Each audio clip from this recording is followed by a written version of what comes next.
Hey there everybody, this is Mike, this is Low Def Media, and today we are going to be talking about G.A.S. G.A.S. Not the kind you're thinking of, but Gear Acquisition Syndrome. Now, I know a lot of other content creators have talked about this topic on their channels, but what I found most of the time is that they end up talking about it from a definition perspective, what it is and, how to avoid it, but they don't really give you a real life example about what it looks like in the life of an average content creator, and that would be me, the average guy. And so today what I'm going to do on today's video is I'm going to explain to you just one instance of where G.A.S. crept into my workflow and how it affected me and how it's helped me kind of shape my decision making since then or in the future from that event. Yeah, that got kind of convoluted, didn't it?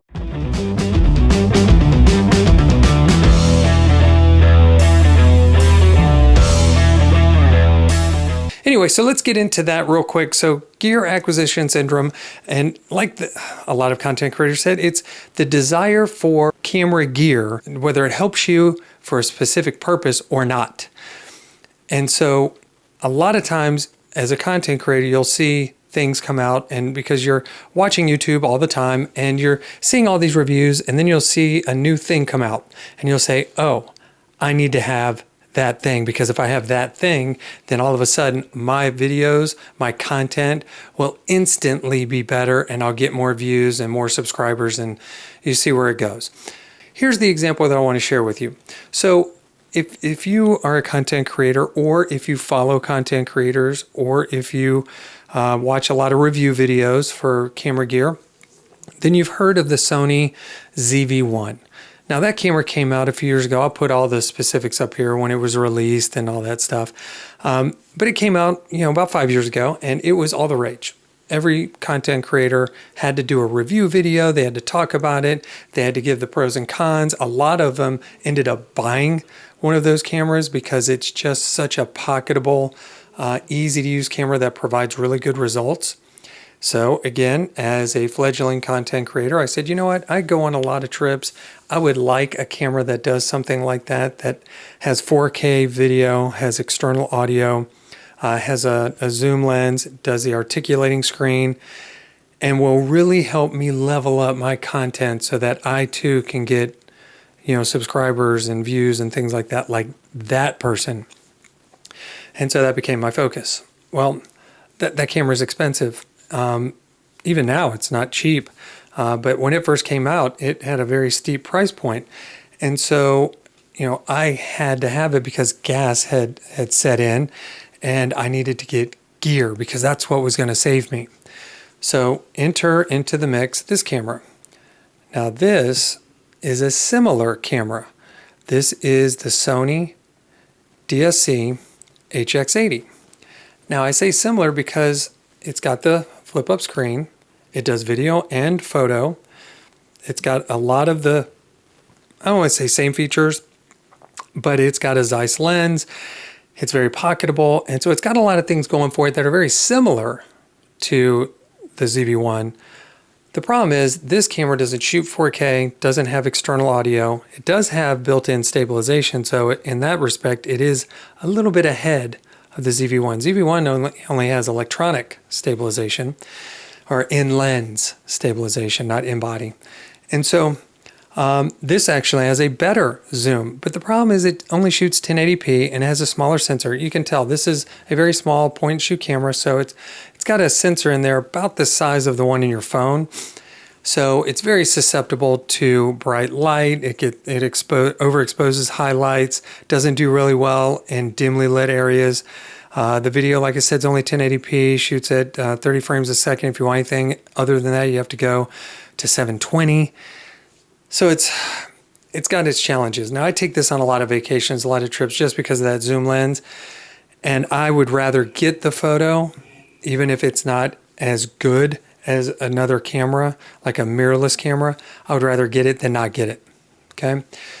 So this camera is significantly less expensive. I had to trade off a lot of stuff when I got it because it wasn't what I really wanted.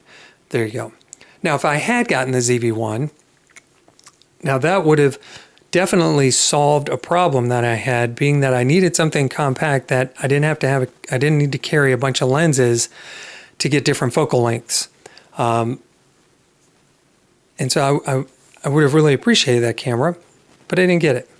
I got this instead because I had to have it. Now, if I had waited, I probably could have gotten it once the price came down and I would have gotten exactly what I needed. But that's where G.A.S comes in.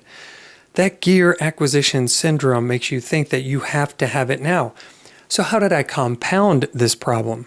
Well, the camera that I'm using now. This is the ZV-1F. And while it's extremely similar to the ZV-1, it doesn't have the same lens and it doesn't have some of the frame rates. And so it's still a 4K image. It's still 1-inch sensor, has the articulating screen, has the product showcase, defocus the background. It's got a 2.0 f-stop. So it's a good camera, but it's not that camera. So now I've got this camera that's got a lot of the features that I wanted in the ZV-1. I've got the HX80 here that's got the zoom lens and the photo capability. But now I bought two things instead of one. And again, if I'd just been more patient, if I just waited, if I didn't feel like I had to have that thing right now, I could have saved myself some time, some aggravation, and some money. So here's the lesson. The lesson is this. Things are going to come out. You're going to see new things all the time. I mean, you know, you're going to see new drones come out. You're going to see new microphones. You're going to see new cameras all the time. Here's what you need to first assess. One, is that thing going to fill a specific need or solve a specific problem? And if it's not, then you're okay with what you got, and you need to master what you have. Master composing the shot and lighting and focal length and focal distance and all the things that go into photography and videography. Do that first. And then start looking for things that fit specific needs. For example, maybe a 360 camera. Because this camera that I'm using, this camera here, they can't do 360. So you need to have a 360 camera to do that. I love a 360 camera when I go on my vacations because they're so immersive. I take at least one 360 photo every time I go on vacation. Love them.